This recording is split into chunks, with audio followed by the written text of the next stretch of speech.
কারণ অসার কলু সংসার, সার হরি পদাম্বুজম। এটা কলুর ঘানির মতো সংসার, জানেন তো? আগেকার দিনে কলুর ঘানি ছিল না বাবা, ওই বলদ দিয়ে ঘোরানো হতো, চিপে চিপে নারকেল তেল, সর্ষের তেল, বাদাম তেল সব চিপে চিপে বের করে নিত। এই সংসারটাও তাই গো, তোমাকে চিপে চিপে তোমার সব রস বার করে নিয়ে শেষে তোমাকে ছিমড়ের মতো সাইড করে দেবে। এটাই সংসার। ভক্তমণ্ডলী, ভক্তিমতী মায়েরা, আমি বলছি না যে আপনি মালা তিলক করে রাস্তায় রাস্তায় ঘুরুন, পারবেন না। কেন? কলিযুগে হিন্দুদের চরম শত্রু হচ্ছে হিন্দুরা নিজেরা। হ্যাঁ, আপনি যদি হঠাৎ করে তুলসীর মালা পরেন, হঠাৎ করে তিলক করেন, গোটা পাড়ায় সমালোচনা হবে, দেখেছিস হারানের বউ আবার ভক্ত সেজেছে। আর বলবেন না গো, এটা হিন্দু ধর্মে আছে, অন্য কোনো ধর্মে পাবেন না, বিশ্বাস করুন। যার জন্য হিন্দু ধর্মের এত অবক্ষয়। আমরা করব না, কিন্তু সমালোচনা করব, বিশ্বাস করুন। আর যার জন্য আমাদের আজকে একটা মুসলমানের সঙ্গে মুসলমানের সাক্ষাৎ ধরে তারা আল্লাহ দোহাই দিয়ে কথা শুরু করে, সালাম আলাইকুম, ও আলাইকুম সালাম।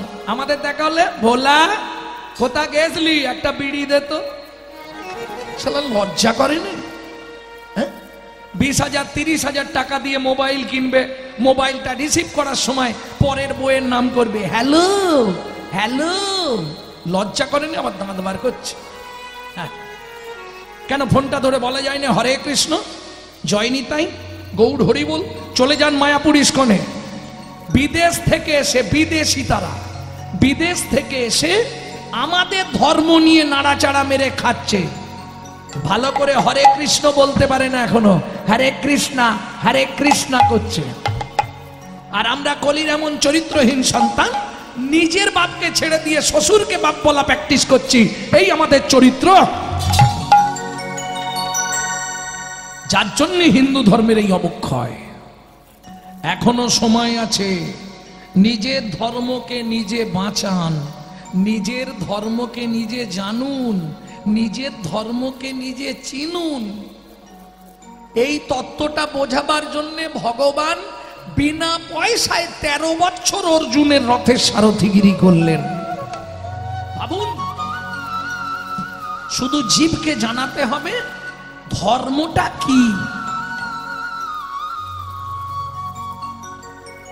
ছেলেটা প্রত্যেক দিন পাঠশালায় যায়, আসতে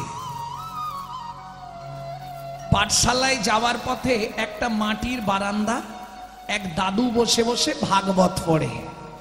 প্রত্যেক দিন একটু করে শুনে তারপর পাঠশালা। তখন তো স্কুল ছিল না, গাছের তলায় গুরু মহাশয়রা পাঠশালায় পড়াতেন। আজকে শুনে ফেলেছে অসার কলু সংসার, সার হরি পদাম্বুজম। এইটা যখনই মগজে লেগেছে, ও বই ব্যাগ জুতো ফেলে রেখে সোজা হাঁটা দিল।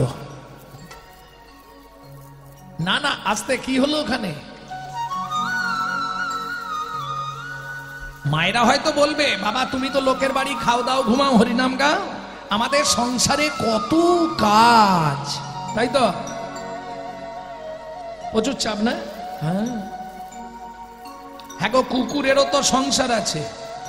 কুকুরও ভাত খায়, মানুষও ভাত খায়, কুকুরও ঘুমায়, মানুষও ঘুমায়, কুকুরেরও সন্তান হয়, মানুষেরও সন্তান হয়। এক্সট্রা কি আছে? আসতে মানুষের মগজে আছে চৈতন্যরূপ জ্ঞান, যার সাহায্যে মানুষ চৈতন্য সত্তাকে চিনতে পারে। কুকুরের মগজে আছে নৈতিক চরিত্র জ্ঞান, যেটা মানুষের থেকেও মানুষ ব্যবহার করতে শিখল না। যদি বলেন কেন, যদি বলেন কেন, আজকে একটা মানুষকে ছোট করে আপনি নিমন্ত্রণ করে বাড়িতে ডেকে গুছিয়ে সেবা দেবেন, ও 2 ঘন্টা পর থেকে সমালোচনা শুরু করবে। সবই ঠিক করেছে, চাননিতে এত 5 ফোড়ন দিয়েছে না, আরে দাঁতে ঢুকে গেছে, ও দাঁত ফাঁকা ছিল, ঢুকে গিয়ে যন্ত্রণা, ওইটাই সমালোচনা। একটা কুকুরকে প্রত্যেক দিন 2টো করে এঁটো ভাত দেবেন, এঁটো ভাত। ও রাত্রি 12টা বাজলেও আপনার বাড়িটা পাহারা দিয়ে আপনার ঋণটা শোধ করবে। কেন? সংহিতা বলছে, ভালো করে শুনে নিন সবাই, যদি কোনো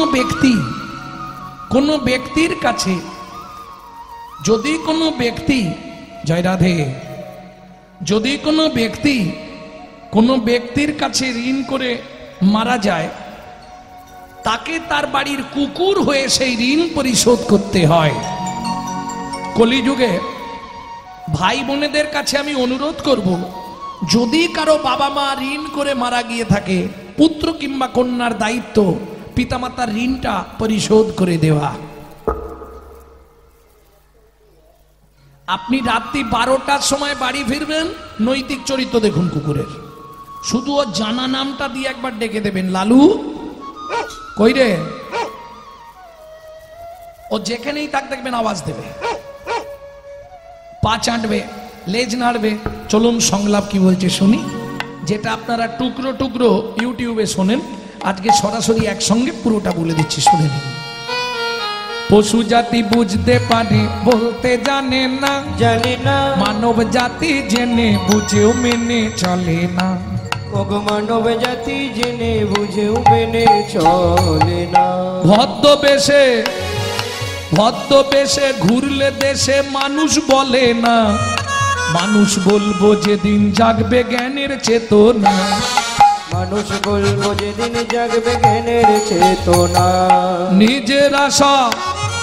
নিজেরা সব ভুগে মরে নিজের কর্ম দোষে, বাবা মাকে তাড়িয়ে দিয়ে কুকুর কিনে পোষে। বাবা মাকে তাড়িয়ে দিয়ে কুকুর কিনে পোষে। পৃথিবীতে এমন অনেক মানুষ আছে ভাই, মানুষের মতোই দেখতে মনুষ্যত্ব নাই। মানুষের মতোই দেখতে মনুষ্যত্ব নাই। মানুষ নয় মনুষ্যত্ব ছাড়া, হোক না যত জ্ঞান বুদ্ধি বিবেকেতে বাড়া, ধনে আর মানে বড় বড় সেই নয়। কৃষ্ণ প্রেম যার অন্তরে তারে মানুষ কয়। কৃষ্ণ প্রেম যার গৌড়ে হরি হরি বল। অন্তরে তারে মানুষ কয়। কৃষ্ণ প্রেম যার অন্তরে তারে মানুষ কয়। তাহলে চলুন, বৈষ্ণব ধর্মের আইন গ্রন্থ হচ্ছে হরি ভক্তি বিলাস, কিংকর্তব্য বিমূঢ়। 24 ঘন্টায় আসতে হরি ভক্তি বিলাস বলছে 24 ঘন্টায় ভগবানকে ডাকতে হবে 24 বার। কে পারবে হাত তোলো? মিথ্যে কথা বলছো। 24 বার ভগবানকে ডাকবে। ঘুমাবে না, খাবে না, রান্না করবেন। সাধুরা পারে না, আর তুমি আমি তো দূরের কথা। যদি না পারো তদপেক্ষা অর্ধ 12 বার, তাও যদি না পারো তদপেক্ষা অর্ধ 6 বার, তাও যদি না পারো তদপেক্ষা অর্ধ, 4টে অর্ধ দেওয়া আছে। শেষে এসে দাঁড়িয়েছে কবার? 3 বার। 3টে টাইম ভগবানকে ডাকতে হবে, কোনো চাপ নেই। কাপড় ছাড়ো, স্নান করো, কোনো চাপ নেই। সহজ পন্থা কলিযুগে। যারা আমার ইউটিউব শোনেন নিশ্চয়ই জানেন, 3 বার ভগবানকে ডেকে নিতে হবে। পারবেন তো? না, যদি বলেন ডাকবো তাহলে আমি বলবো, আর যদি বলেন না বাবা আমাদের সময় নেই, তাহলে ডাকা বলার দরকারও নেই। কি বলবো? 3টে টাইম ভগবানকে ডাকতে হবে। তার আগে প্রথম আপনাদেরকে একটা সত্যি কথা বলতে হবে। কারা কারা বাড়িতে ঠাকুরের পায়ে ফুল দেন, ঠাকুর পুজো করেন? একটু হাত তুলুন তো দেখে। বাহ, তো সবাই করে। যারা ঠাকুর পুজো করেন তাদের উদ্দেশ্যে 3টে কথা বলে দিচ্ছি, খুব হৃদয়ঙ্গম করে নিন। জীবনে কখনো 20 ফুল তুলে ভগবানের পায়ে দেবেন না, হরিভক্তি বিলাস একদম নিষিদ্ধ করেছে। 2, ফুটে ঝরে পড়ে যাওয়া বাসি ফুল ভগবানকে দেবেন না। 3, সকালবেলা হাঁটতে যাবার নাম করে কারো গাছের ফুল চুরি করে এনে ফুল ভগবানকে দেবেন না। কি হলো ব্যাপারটা? এইটাই এদিকে হয় নাকি? জয় রাধে। যারা হাসছেন হেসে নিন, তবে এদের জন্য একটা ব্যবস্থা আছে। এই 3টে পাপের সঙ্গে কেউ যদি লিপ্ত হয়, তাকে 7 জন্ম রৌরব নরক যন্ত্রণা ভোগ করতে হবে। শ্রীমদ্ ভাগবতের 5ম স্কন্ধে রৌরব নরকের বর্ণনায় বলা আছে। আমি গ্রন্থের রেফারেন্স দিয়ে দিচ্ছি, আমি ভ্যাট বকা লোক নয়, প্রত্যেকটা গ্রন্থের রেফারেন্স দিচ্ছি, আপনারা দেখে নিন, কোনো অসুবিধা নেই। ভক্তমণ্ডলী, ভক্তিমতী মায়েরা একটু বুঝতে হবে, নালে বলে দিয়ে চলে গেলাম, কোথায় লেখা আছে বলতে পারলাম না, তার মানে কি ও মামা বাড়ির গল্পগুলো। হ্যাঁ, কারণ বর্তমান কীর্তনীয়রা কীর্তনের প্ল্যাটফর্মকে ব্যবহার করে অনেকে হকারি করছে, অনেকে কীর্তনের অপব্যাখ্যা করছে, দেখছি তো ইউটিউবে মাঝে মাঝে। হ্যাঁ, কিন্তু মনে রেখো, সেই সমস্ত কীর্তনীয়দের বলি, যেহেতু আজকে ইউটিউব হচ্ছে, সেই সমস্ত কীর্তনীয়দের বলি, ক্যামেরা চলছে, পাপ বাপ কেউ ছাড়ে না, স্বয়ং ভগবানকে ব্যাদের হাতে তীর খেয়ে মরতে হয়েছে। হ্যাঁ, তুমি আমি তো দুধ চাই, এটা মাথায় রেখো। কি স্বয়ং ভগবান গান্ধারীর যখন 100টা সন্তান মেরে দিল কৃষ্ণ, সবাই বলে, এই একটা মিথ্যে কথা দেখুন কিরকম, সবাই বলে গান্ধারীর ছেলেরা মরেছে কোথায়, কিসের যুদ্ধে? কুরুক্ষেত্রের যুদ্ধে। কোন পুরাণে লেখা আছে? কুরুক্ষেত্রের যুদ্ধ হয়েছে। ভগবানও তো বোকা নয়, কুরুরাজ যার নামে কুরুক্ষেত্রের মাঠ, কুরুরাজ সাধনা করে গেছে, কুরুক্ষেত্রের মাটিতে যার মৃত্যু হবে তাকে গোলকে দিতেই হবে জায়গা। ভগবানও তো বোকা নয়, যারা এখানে মারামারি করতো তারা ওখানে গিয়ে মারামারি করবেন এর কি গ্যারেন্টি আছে? যার জন্যে গান্ধারীর একটা সন্তানকেও ভগবান কুরুক্ষেত্রের মাটিতে মরতে দেয়নি। এটাই মজা। মহাভারত পড়লে হবে না, মহাভারতের ওপরে আরো গ্রন্থ আছে, মহাভারতের পূর্ব কথা, আগের ইতিহাস পড়তে হবে।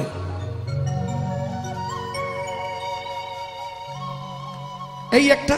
আর একটা গান্ধারীর প্রশ্ন, কৃষ্ণ তুই আমার 100টা সন্তানকে মেরে দিলি, একটাও বাঁচিয়ে রাখলেনি। যখন গান্ধারী অভিশাপ দিয়ে দিল, তো 56 কোটি যদুকুল ধ্বংস হবে, তোকে ব্যাদের হাতে তীর খেয়ে মরতে হবে। কৃষ্ণ বলে, গান্ধারী তুমি ভুল করলে, তুমি মাতৃ জগতের কলঙ্ক। কেন? তুমি নিজেই জানো না তোমার কটা ছেলে। কতগুলো ছেলে ছিল? 100টা। কৃষ্ণ প্রমাণ করে দিল হিসাব করে, গান্ধারী তোমার ছেলের সংখ্যা হচ্ছে 101। এই একটা কে এটা ধৃতরাষ্ট্র জানতো, গান্ধারী কিন্তু জানেন। এ বাচ্চাটা হওয়ার সঙ্গে সঙ্গে সরিয়ে দিয়েছিল। এই ছেলেটা হলো সেই ছেলে যিনি গোটা কুলটাকে উদ্ধার করলো, তিনি হলেন যুযুৎসব।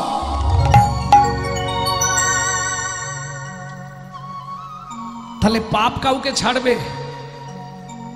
ভক্তমণ্ডলী, ভক্তিমতী মায়েরা, এটা মাথায় রাখলেই আপনি ভালোভাবে চলতে পারবেন। তুমি যত করবে চালাকি, যাবার আগে বিছানায় ফেলে রোগড়ে রোগড়ে মারবে, তখন বুঝবে চালাকি। রাস্তা কিচ্ছু নেই। চিরাদ দত্তং নিজ গুপ্ত বিত্তং। আস্তে, যারা শিক্ষিত সমাজ আছেন একটু ধ্যান দেবেন। বিত্তংটাকে আমি 3টে সমাস করছি, বিত্তং, নৈবিত্তং, উদ্বৃত্তং। উদ্বৃত্ত মানে বাঁচিয়ে রাখা, নৈবিত্তং মানে নিত্য প্রয়োজন, বিত্তং মানে বৃত্তি বা কর্ম। আস্তে দেখবেন, কাজ বাড়িতে খেতে গেলে প্রথম ব্যাচে যারা খায় ঠিক মতো খেতে পায় না, একটু টান টান করে দেওয়া হয়। কেন? যদি শেষের দিকে লোক বেড়ে যায়। আরো সহজ করে বলি, মায়েরা বুঝবেন, বাবা মার যদি 4-5টা ছেলে মেয়ে হয়, রিভাবটা একটু কমই রাখো, ছ্যানছ্যান করছে। বাবা মার যদি 4-5টা ছেলে মেয়ে হয়, বাবা যদি 4 ছেলের জন্য 4টে মিষ্টি আনে, মা করে কি, আধখানা করে 3 জনকে দিয়ে বাকিটা রেখে দেয় ছোট ছেলেটার জন্য। কেন? ছোট ছেলে কিংবা ছোট মেয়ে এরা একটু বাবা মার কাছে আদর বেশি পায় না? আর দেখবেন যে ছেলে মেয়েগুলো খুব আদরে মানুষ হয়, আদরে আদরে শেষে গিয়ে ওইটাই ড্যাশ তৈরি হয়। বুঝলেন না? বিশ্বপিতার 4 ছেলে, সত্য, তেতা, তাপর, কলি, 3 যুগেই নাম দিলেন, কিন্তু প্রেমটা কেটে রাখলেন। সত্যতেতা দাপরে নাম দিয়েছিলেন, প্রেমটা কেটে রেখে দিয়েছিলেন, মানে আধখানা দিলেন। বোঝা গেল? কোথায় রাখলেন? ও মায়েরা, আমাদের মাল যদি উদ্বৃত্ত হয়, সেই উদ্বৃত্ত মালটা আমরা রাখি কোথায়? ইংলিশে বলা হয় স্টোর রুম, গ্রাম্য ভাষায় বলে ভাড়ার ঘর। আপনাদের দিকে কি বলে? বেশ, তাহলে চৈতন্য মহাপ্রভু এই যে সত্যতেতা দাপরের প্রেম নির্যাস বাঁচালেন, রাখলেন কোথায়? ছিল গোলকে এলো এলোকে, ছিল গোলকে এলো এলোকে, ছিল গোলকে এলো এলোকে, ছিল গোলকে এলো এলোকে, পেল গোলকে নাম, পেল গোলকে নাম, পেল গোলকে নাম। ছিল গোলকে এলো এলোকে, ছিল গোলকে এলো এলোকে, গোলকের গোপন প্রেম,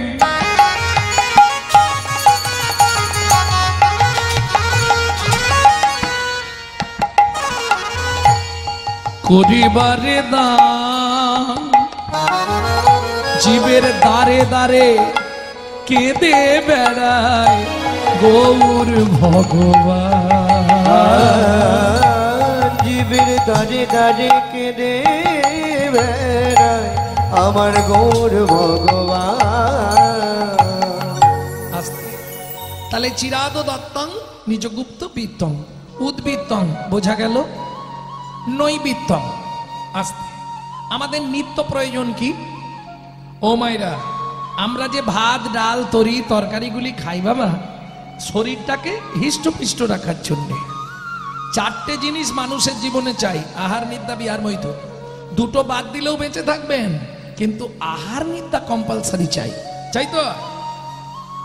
এইবার বলি, আমরা যে জড়জাগতিক ভাত ডাল তরি তরকারিগুলো খাই শরীরটাকে হিষ্টপিষ্ট রাখার জন্য, কিন্তু এই যে শরীরের অঙ্গ প্রত্যঙ্গগুলো কাজ করছে, হাত নাড়ছি, চোখ নাড়ছি, ঘাড় নাড়ছি, কথা বলছি, হাঁটছি, চলছি, ভেতরে একজন বসে অর্গানাইজ করছেন, সুইচ মারছে, বাইরে কাজ হচ্ছে। তিনি কে? আত্মারাম। তিনি কিন্তু জড়জাগতিক ভাত ডাল তরি তরকারি খায় না, তার খাবার হলো বিশুদ্ধ হরিনামামৃত সুধারস। এখানে প্রশ্ন হবে, বাবা গৌরাঙ্গ তুমি বিশুদ্ধ বললে কেন? জলকে ফিল্টার করলে শুদ্ধ হয়, শুদ্ধকে ফিল্টার করলে পরিশুদ্ধ হয়, পরিশুদ্ধকে ফিল্টার করলে বিশুদ্ধ হয়। যেমন ধরুন, এই বসো,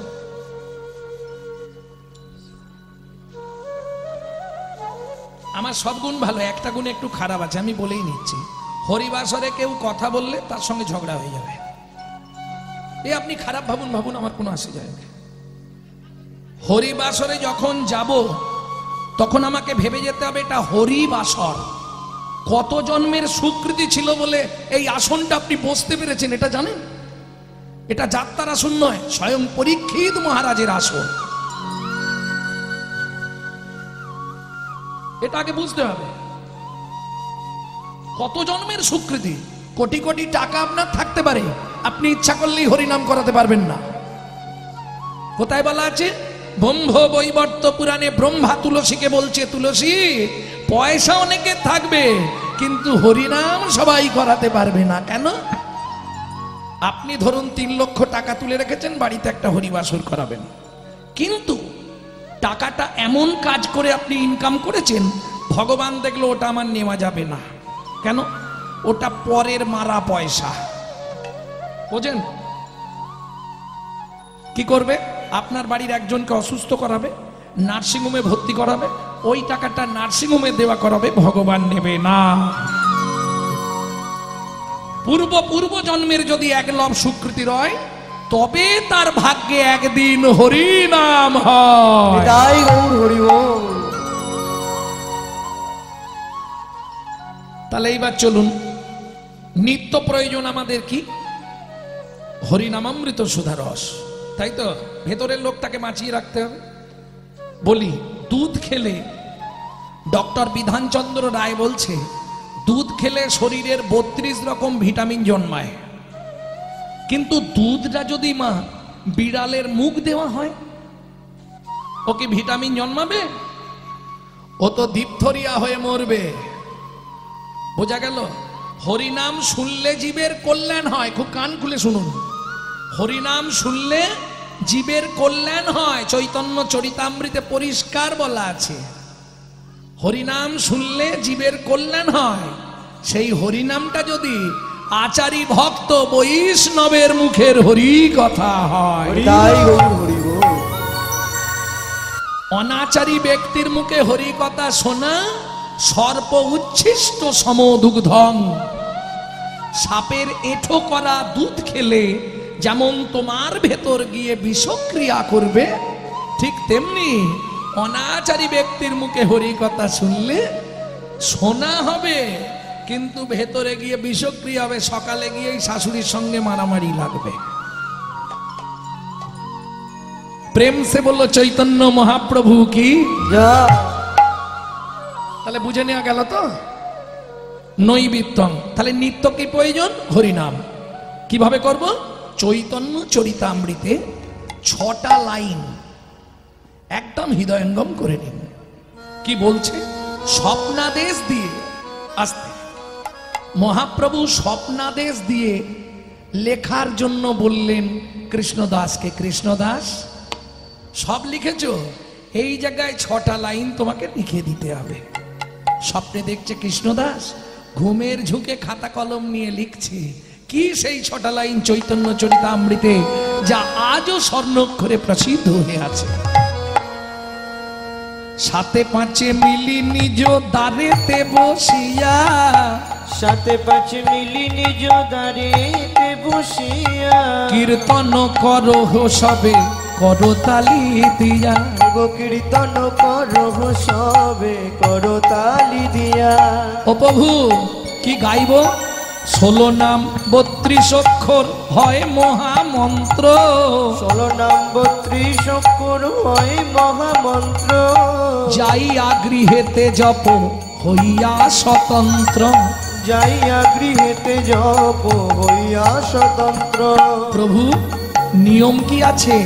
খাইতে শুইতে নাম লবে যথা তথা। খাইতে শুইতে নাম লবে যথা তথা। স্থান কাল পাত্র নাই নিয়ম বিধি তথা। স্থান কাল পাত্র নাই কি গাইবে? বিধি তথা। হরে কৃষ্ণ কৃষ্ণ কৃষ্ণ হরে হরে, হরে রাম রাম রাম হরে হরে। হরে কৃষ্ণ কৃষ্ণ কৃষ্ণ হরে হরে, হরে রাম রাম। নিতাই গৌর হরে হরে। হ্যাঁ গো, এখান থেকে তাড়াতাড়ি গেলে সেখানে যেতে দিয়ে দেরি হবে।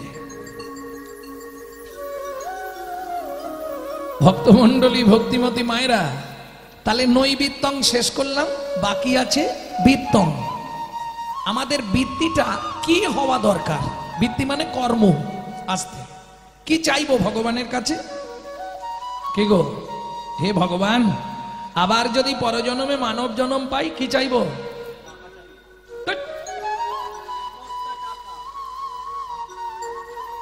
কি চাইবো? পরের জন্মে যেন আমাদের একজন কৃষ্ণ ভক্ত মায়ের গর্ভে জন্ম হয়, এটাই চাইবো তো। এই প্রসঙ্গে একটা গান শোনাই আপনাদের। আবার যদি আসি দয়া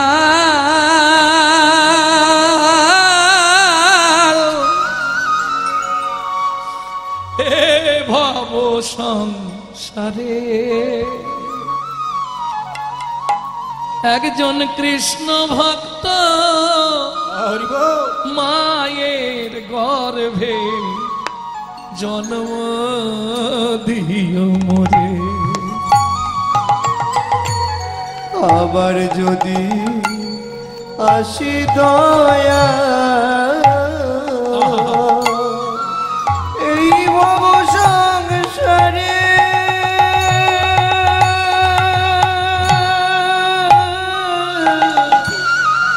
কৃষ্ণ ভক্ত মায়ের গর্ভে জন্ম দিও মোরে। আমি মুচি হয়ে সূচি হব, আমি মুচি হয়ে সূচি হব, গাইব তোমার গান। তোমার মতো নেই কই আপন জন, দয়াল তোমার মতো নেই কই আপন জন। আস্তে আস্তে আস্তে আস্তে, যদিও আসরে বলা ঠিক নয় তবু বলে নি, আমি প্রতি বছর বহুলা অষ্টমীতে রাধাকুণ্ডে থাকি। ওই কদিন রাধাকুণ্ডে সময় কাটাই আর বৈষ্ণবদের সেবা দিই। যত সাধু মহাত্মারা বাইরে থেকে আসে তো ওদের একটু সেবার ব্যবস্থা করি। তা রাধাকুণ্ডের স্নানের তিথিটা থাকে রাত্রি 12টায়। তা 12টার সময় যখন 12:05 স্নান করতে নামছি, একটি লোক দেখতে শুনতে বেশ সুন্দর চেহারা বারবার আমাকে পিছন দিক দিয়ে ঠেলা দিচ্ছে। ঘুরে বললাম, এই যে ও বাবা, আপনি আগে যাবেন? যান। লোকটা বলছে, আপনাকে ধরে আমি স্নান করব। কেন? আমাকে ধরে স্নান করবেন কেন? বলে, আমি দুটো চোখেই দেখতে পাইনি। কোথায় থাকেন? হিমালয়। এলেন কি করে? বলে, জানি। বোবা মুখে ভাষা তুমি,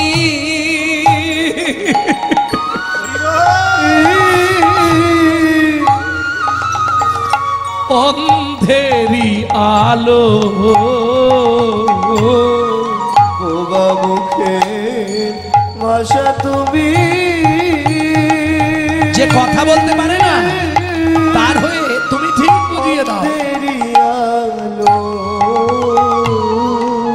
তোমার করুণা দয়াল তার উপরে ঢালো।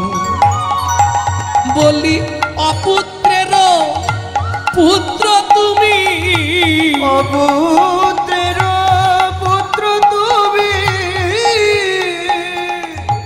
যার ছেলে পুলে নেই সে যদি তোমাকে ছেলের মতো ভালোবাসে, তুমি তার কাছে তার ছেলে হয়ে যাও। অপুত্রের পুত্র তুমি, অপুত্রের পুত্র তুমি, নির্ধনীর ধন, তোমার মতো নেই কই আপন জন। দয়াল তোমার মতো নেই কই আপন জন।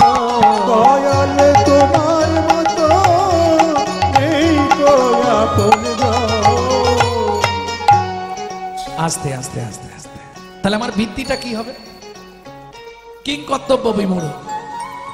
আমি কি করলে পরের জন্মে গোলক বৈকুণ্ঠ ধাম প্রাপ্তি হব? কি করলে গোবিন্দ চরণ প্রাপ্তি হব? কিছু যদি না পাই, এই পৃথিবীতে মানব জন্ম যদি দাও, একজন কৃষ্ণ ভক্ত মায়ের গর্ভে আমাকে জন্ম দিন। এটাই চাওয়া তো। কি করলে এই জন্মটা আপনি পাবেন সেটা আমাদের জানা দরকার। কিন্তু মাথায় রাখবেন, যে এসেছে তাকে যেতেই হবে। পরম পিতা ডাক দিয়েছে,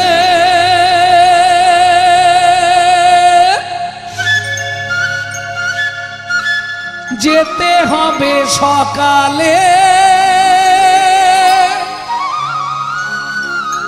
মনে রে, সকালে গেলে যে ফল পাবি তা কি পাবি বিকালে?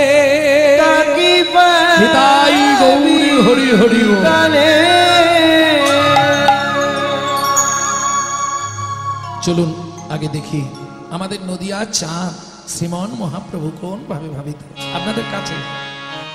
আপনাদের কাছে আমাদের অনেক দূরে। ধন্য আপনারা। আর তার চেয়েও ধন্য মুর্শিদাবাদের মানুষগুলো, কারণ কীর্তন সৃষ্টি মুর্শিদাবাদ।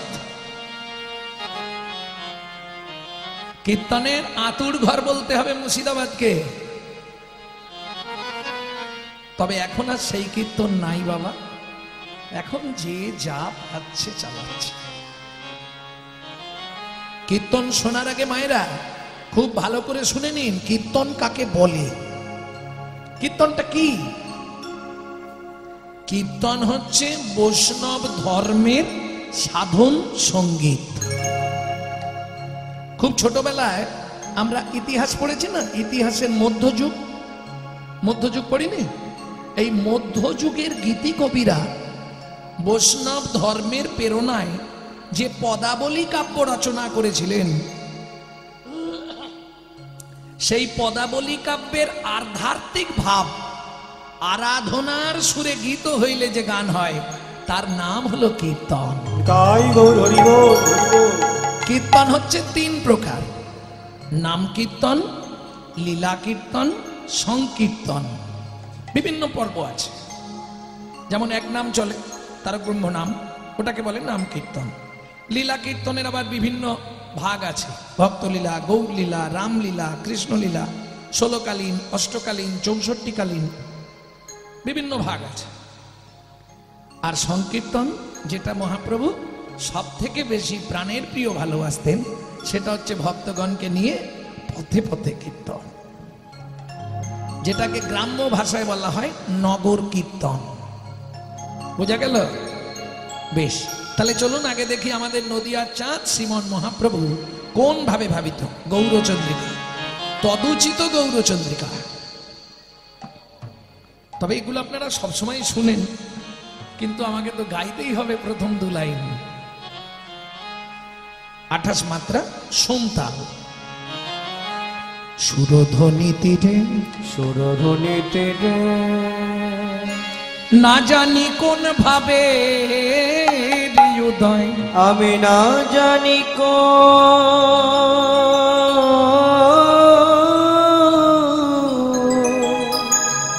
ভাবে হৃদয়, বলি মহাভাবে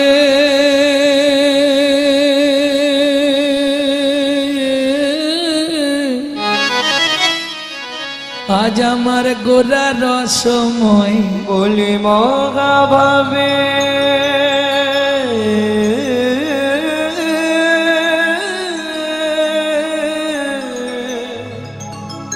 আমার গোরা রসময়।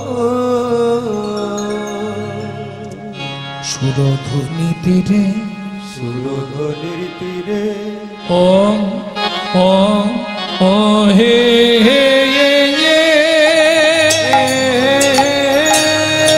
নিতাই গৌর হরি হরি বল।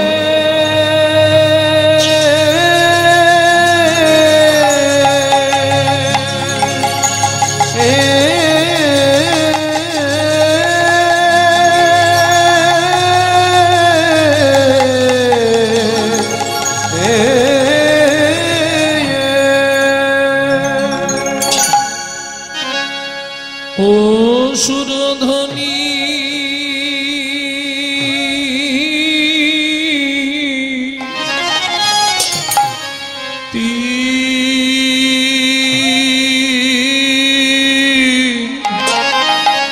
তীরে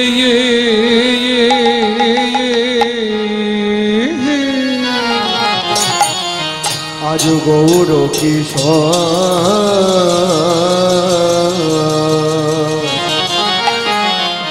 আহা মরে মরে ভাবনে দেশে গৌর হরি আমার সুর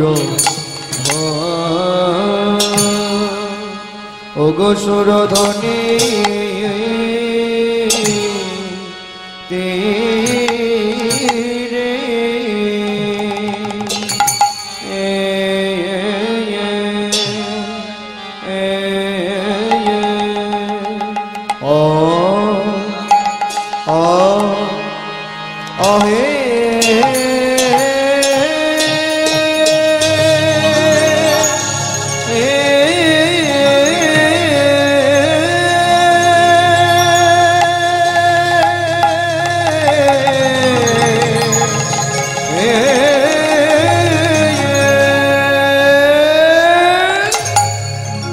বলি প্রভুর আমার পুরা বাবলি লীলা গৌরব লীলা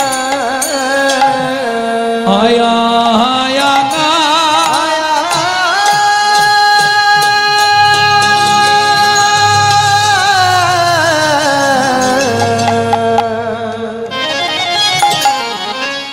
ও কি ব্রজ ভাবে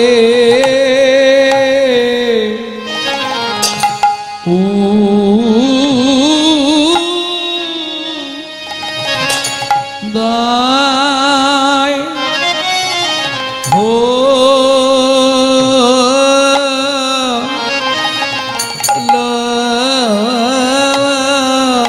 রে আহা মরি সুর ধ্বনি মরি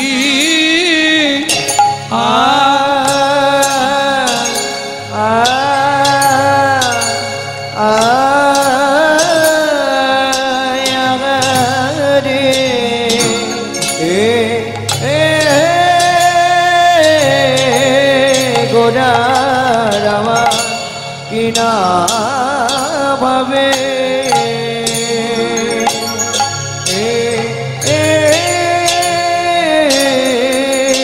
কিনা ভাবে ও দয় হল আগামরি আরে মরে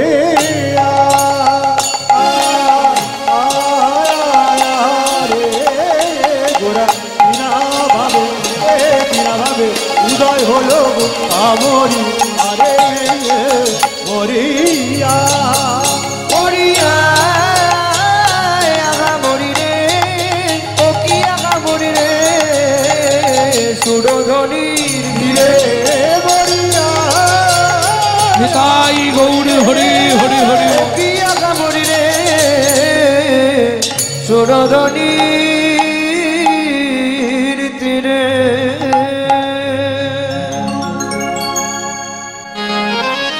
আরে ও সুরধ্বনি তীরে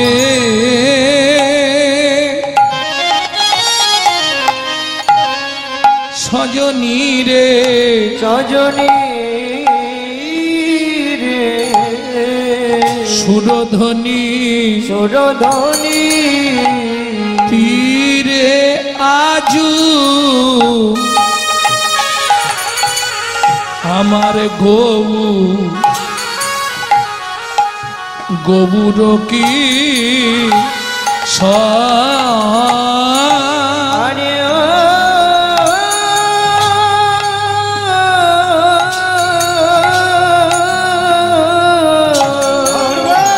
ও সুরধ্বনি তীরে সজনী রে সুরধ্বনি তীরে আজো আমার গৌর কি বলি সহচর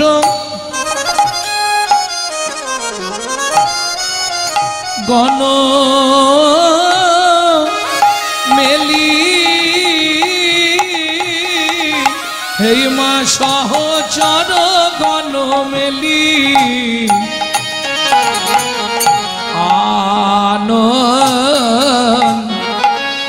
আনন্দেবী ভর এসে বা দাঁড়ালো এসে বা দাঁড়ালো এসে বা দাঁড়ালো এসে বা দাঁড়ালো বলি ধনির তীরে ধনী আজি এসে বা দাঁড়ালো ও ধনির তীরে ধনী আজি এসে বা দাঁড়ালো বলি মিলেছে ভালো রে ও মিলেছে ভালো রে মিলেছে ভালো রে মিলেছে ভালো রে ধনীতে ধনীতে মিলেছে ভালো রে ও ধনীতে ধনীতে মিলেছে ভালো রে সুরধ্বনির তীর করে আলো মিলেছে ভালো রে ও ধনির তীর করে আলো মিলেছে মিলেছে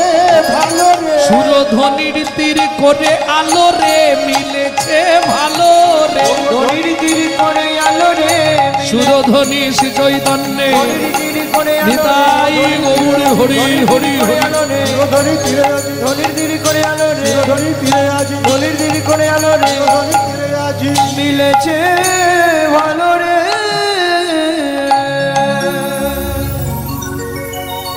জয় রাধে।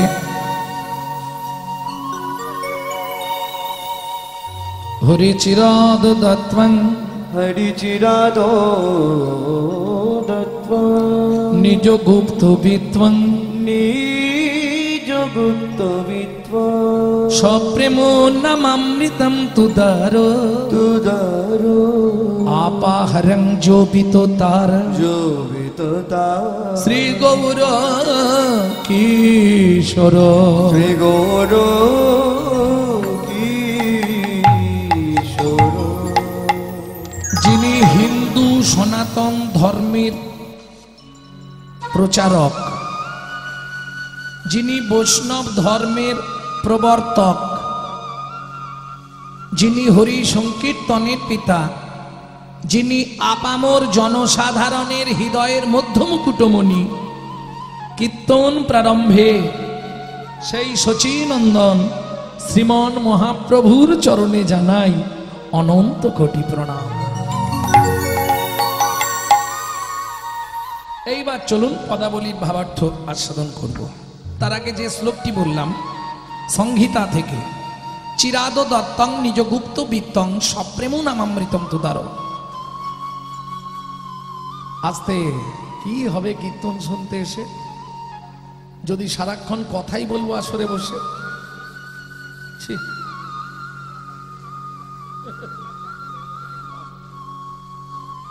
মাইক লাগবে?